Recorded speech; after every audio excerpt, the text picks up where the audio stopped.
കൊച്ചി വാർത്താ ചാനലിലേക്ക് സ്വാഗതം. കൂടുതൽ വാർത്താ അറിയിപ്പുകൾക്കായി ചാനൽ സബ്സ്ക്രൈബ് ചെയ്യുക. ഇന്നത്തെ പ്രധാനപ്പെട്ട വാർത്തകളും അറിയിപ്പുകളുമാണ് ഷെയർ ചെയ്യുന്നത്.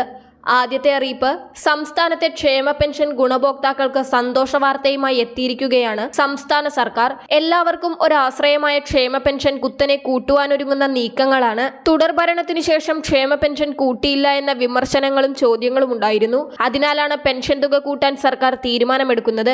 5 മാസത്തെ പെൻഷൻ കുടിശ്ശികയായി കിടക്കുകയാണ്. എന്നാൽ തിരഞ്ഞെടുപ്പിന് മുൻപായി തന്നെ കുടിശ്ശിക തീർക്കാനുള്ള ശ്രമത്തിലാണ് സംസ്ഥാന സർക്കാർ. നിലവിൽ പെൻഷൻ തുക 1600 രൂപയാണ് ഓരോ പെൻഷൻ ഗുണഭോക്താക്കൾക്കും ലഭിക്കുന്നത്. അത് 2000 രൂപയാക്കാനാണ് ഇപ്പോൾ സർക്കാർ ലക്ഷ്യമിടുന്നത്. 2500 രൂപ വീതം ക്ഷേമ പെൻഷൻ തുക നൽകുമെന്നായിരുന്നു ഇടതുപക്ഷത്തിന്റെ പ്രകടന പത്രികയിൽ ഉണ്ടായിരുന്നത്. എന്നാൽ സംസ്ഥാനത്തെ സാമ്പത്തിക പ്രതിസന്ധി മൂലം ക്ഷേമ പെൻഷൻ 2500 നൽകാൻ സർക്കാരിനായില്ല. വരുന്ന ലോക്സഭാ തിരഞ്ഞെടുപ്പിൽ തിരിച്ചടി നേരിടാതിരിക്കാനാണ് ഇപ്പോൾ ക്ഷേമ പെൻഷൻ വർദ്ധിപ്പിക്കുന്നത്. പെൻഷൻ 2000 രൂപയാക്കുമ്പോൾ മാസം 1100 കോടിയോളം രൂപ അധികമായി സർക്കാർ കണ്ടെത്തണം. ആദ്യ പിണറായി സർക്കാരിന് പെൻഷൻ തുടർച്ചയായി കൊടുക്കാൻ സാധിച്ചിരുന്നു. എന്നാൽ തുടർഭരണത്തിൽ സാമ്പത്തിക പ്രതിസന്ധി മൂലം കുടിശ്ശികയായി കേന്ദ്ര ഫണ്ട് വെട്ടിക്കുറച്ചതും പ്രതിസന്ധിക്ക് കാരണമാണെന്നാണ് സർക്കാർ പറയുന്നത്.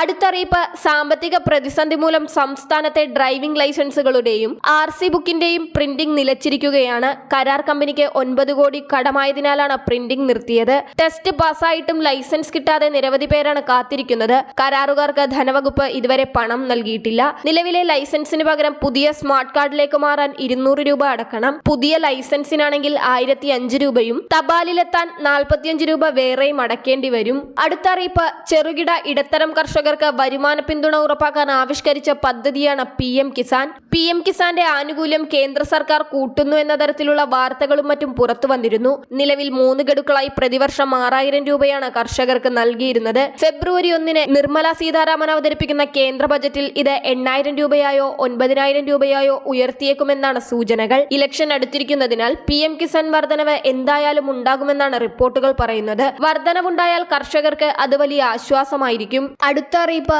രാജ്യത്ത് 2G 3G നെറ്റ്വർക്ക് നിർത്തലാക്കാൻ നടപടിയെടുക്കണമെന്ന് ഇന്ത്യയിലെ ഏറ്റവും വലിയ ടെലികോം കമ്പനിയായ റിലയൻസ് ജിയോ കേന്ദ്ര സർക്കാരിനോട് ആവശ്യപ്പെട്ടു. 5G ഇക്കോസിസ്റ്റത്തിലൂടെ ഡിജിറ്റൽ പരിവർത്തനം എന്ന വിഷയത്തിലുള്ള ടെലികോം റെഗുലേറ്ററി അതോറിറ്റി ഓഫ് ഇന്ത്യയുടെ കൺസൾട്ടേഷൻ പേപ്പറിനുള്ള മറുപടിയിലാണ് ഇക്കാര്യം ആവശ്യപ്പെട്ടിരിക്കുന്നത്. ഡിജിറ്റൽ പുരോഗതിക്കും ക്രിയേറ്റീവ് ആപ്ലിക്കേഷനുകൾക്കുമായി 4G 5G എന്നിവയിലേക്ക് മാറാൻ ആളുകളെ പ്രേരിപ്പിക്കണമെന്നും അതിനായി 2G 3G നെറ്റ്വർക്കുകൾ ഘട്ടം ഘട്ടമായി നിർത്തലാക്കണമെന്നുമാണ് ജിയോ സർക്കാരിനോട് ആവശ്യപ്പെട്ടിരിക്കുന്നത്. ഇതിലൂടെ പുതിയ സാഹചര്യങ്ങളെ പിന്തുണയ്ക്കുന്ന ഒരു 5G ഇക്കോസിസ്റ്റത്തിന്റെ വികസനം വർദ്ധിക്കുമെന്ന് ജിയോ എടുത്തു പറയുന്നു. ജിയോയുടെ ഈ നീക്കം വിജയിച്ചാൽ അത് ഏറ്റവും ബാധിക്കുക മറ്റ് ടെലികോം കമ്പനികളെയാണോ അതോ സാധാരണക്കാരായ ടെലികോം വരിക്കാരെയാണോ എന്ന് കാത്തിരുന്ന് കാണേണ്ടതുണ്ട്. കാരണം 5G വ്യാപനം റെക്കോർഡ് വേഗത്തിൽ മുന്നേറുന്ന ഈ അവസരത്തിൽ 4Gയിലേക്ക് പോലും എത്താത്ത ലക്ഷക്കണക്കിന് ആളുകളാണ് രാജ്യത്തുള്ളത്. സർക്കാർ ഉടമസ്ഥതയിലുള്ള BSNL ഇപ്പോഴും 4G വ്യാപനം പകുതി പോലും പിന്നിട്ടിട്ടില്ല. ഇക്കാര്യം കൂടി ഈ ഘട്ടത്തിൽ ഓർക്കേണ്ടിയിരിക്കുന്നു. 2G 3G ഒഴിവാക്കലിലൂടെ രാജ്യത്തിന്റെ ഡിജിറ്റൽ പുരോഗതി ഉണ്ടാകുമെന്നത് ശരിയാണ്. എങ്കിലും അതുമാത്രമല്ല, 4G അല്ലെങ്കിൽ 5G നെറ്റ്വർക്ക് മാത്രമാകുന്നതിലൂടെ കൂടുതൽ വരിക്കാർ തങ്ങളിലേക്ക് എത്തുമെന്നതാണ് ഇതിൽ നിന്നും ജിയോയ്ക്കുള്ള നേട്ടം. വർദ്ധിച്ച ഡാറ്റ വേഗത, ബ്രാൻഡ് വിഡ്ത്ത്, കുറഞ്ഞ ലേറ്റൻസി എന്നിവയ്ക്കൊപ്പം വേഗതയേറിയതും വിശ്വസനീയവുമായ കണക്ടിവിറ്റി വാഗ്ദാനം ചെയ്യുന്ന 5Gക്ക് ഡിജിറ്റൽ പരിവർത്തനത്തിൽ പ്രധാന പങ്ക് വഹിക്കാൻ കഴിയുമെന്ന് ജിയോ ചൂണ്ടിക്കാട്ടുന്നു. തനിയെ ഓടുന്ന വാഹനങ്ങൾ, സ്മാർട്ട് സിറ്റികൾ, റോബോട്ടിക്സ്, ഓട്ടോമേഷൻ തുടങ്ങി നിരവധി മേഖലകൾക്ക് 5G വളർച്ച കരുത്താകും. അതിനാൽ തന്നെ ജിയോയുടെ നിർദ്ദേശം നടപ്പാക്കുന്നത് ടെലികോം മേഖലയുടെ മുന്നേറ്റത്തിനേറെ സഹായിക്കുമെന്ന് വിലയിരുത്തപ്പെടുന്നു. തങ്ങളുടെ 5Gയിലേക്ക് കൂടുതൽ ആളുകൾ എത്താൻ ഈ നീക്കം സഹായിക്കുമെന്ന് ജിയോ കണക്കുകൂട്ടുന്നുണ്ട്. മാത്രമല്ല, തങ്ങളുടെ കുറഞ്ഞ വിലയുള്ള 4G ഫോണുകൾ കൂടുതലായി വിറ്റുപോകാനും ഈ നീക്കം ജിയോയ്ക്ക് സഹായകമാകും. അടുത്ത അറിയിപ്പ്, സംസ്ഥാനത്ത് ജനുവരി 29 തിങ്കളാഴ്ച സ്വർണ്ണവിലയിൽ വർധനവ് രേഖപ്പെടുത്തിയിട്ടുണ്ട്. 1 ഗ്രാം 22 ക്യാരറ്റ് സ്വർണത്തിന് 10 രൂപയും 1 പവൻ 22 ക്യാരറ്റ് സ്വർണത്തിന് 80 രൂപയുമാണ് വർദ്ധിപ്പിച്ചത്. 1 ഗ്രാം 22 ക്യാരറ്റ് സ്വർണത്തിന് 5780 രൂപയും 1 പവൻ 22 ക്യാരറ്റ് സ്വർണത്തിന് 46240 രൂപയിലുമാണ് ഇപ്പോൾ വ്യാപാരം പുരോഗമിക്കുന്നത്.